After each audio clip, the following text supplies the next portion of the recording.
ایک سفر میں حضور علیہ الصلوۃ والسلام اور اصحاب گامزن تھے کہ راستے میں قیام کیا تو ایک قبیلے کی صلح کروانے کے لیے حضور علیہ السلام تشریف لے گئے.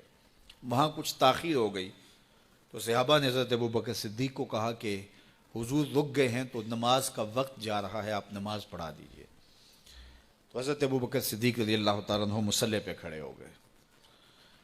اب نماز شروع ہوگی، ادھر سے حضور بھی فارغ ہو گئے تو آقا کریم تشریف لائے. تو آقا کریم علیہ السلام جو ہی تشریف لائے تو صحابہ کی صفیں بندی ہوئی تھیں. حضور کو دیکھا، انہوں نے راستہ چھوڑ دیا. پیچھے سے لے کر کے مصلی تک صحابہ نے حالت نماز کے اندر حضور کے لیے راہ کشادہ کر دی. کاش کہ یہ حدیث سب لوگوں نے پڑھی ہوتی اور امت میں اتنے فرقے نہ بنتے اور یہ سوچ کبھی نہ پنپتی کہ نبی کے خیال سے نماز ٹوٹتی ہے. یہاں تو راستے چھوڑے جا رہے ہیں، یہاں تو پروٹوکول دیا جا رہا ہے. اللہ اکبر. اور یہ حدیث کہیں چھپی نہیں ہے، بخاری کے اندر چھپی ہوئی. اللہ اکبر. آقا کریم علیہ السلام تشریف لائے تو صحابہ نے راستہ چھوڑنا شروع کر دیا. نماز بھی چل رہی ہے اور حضور کا راستہ بھی چھوڑ رہے ہیں. بالکل حضرت ابوبکر صدیق کے پیچھے آ کے حضور کھڑے ہو گئے.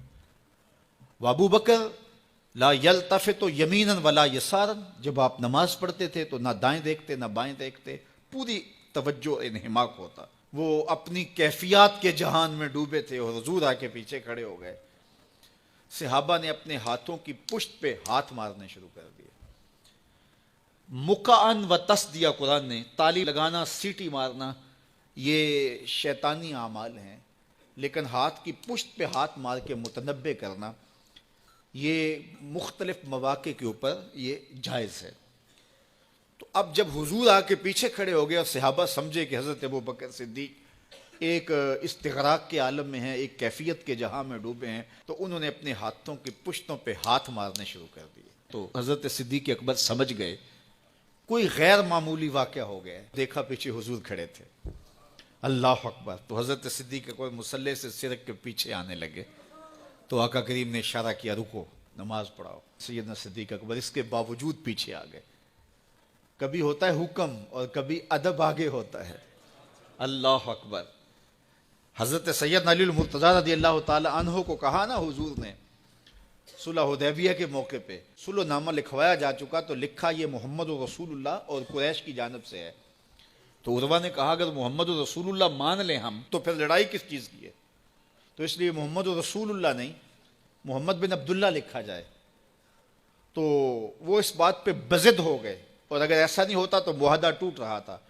تو حضور نے حضرت علی المرتضیٰ سے کہا کہ چلو رسول اللہ کا لفظ مٹا دو. عرض کی میں تو نہیں مٹاؤں گا، میں تو نہیں مٹاؤں گا، یہ نام میں تو نہیں مٹا سکتا. پھر حضور نے خود مٹایا. اب یہاں حضور نے کہا ابو بکر رکو، لیکن حضرت ابو بکر نہیں رکے، پیچھے آ گئے. اور پھر حضور خیر مصلی پہ گئے، نماز ہوئی، سلام پھرا.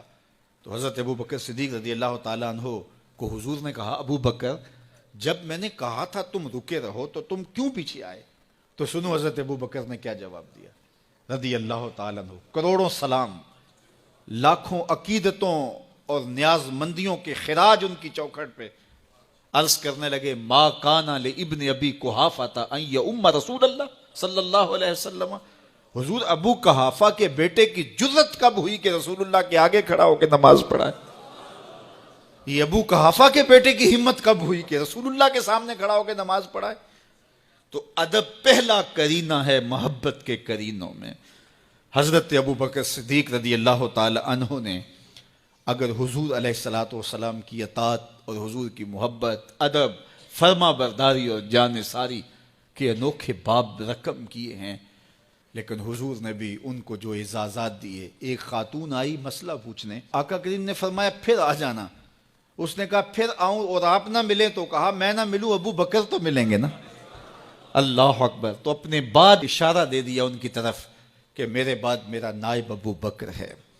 اللہ اکبر. عزتوں کی مسند اور عزتوں کی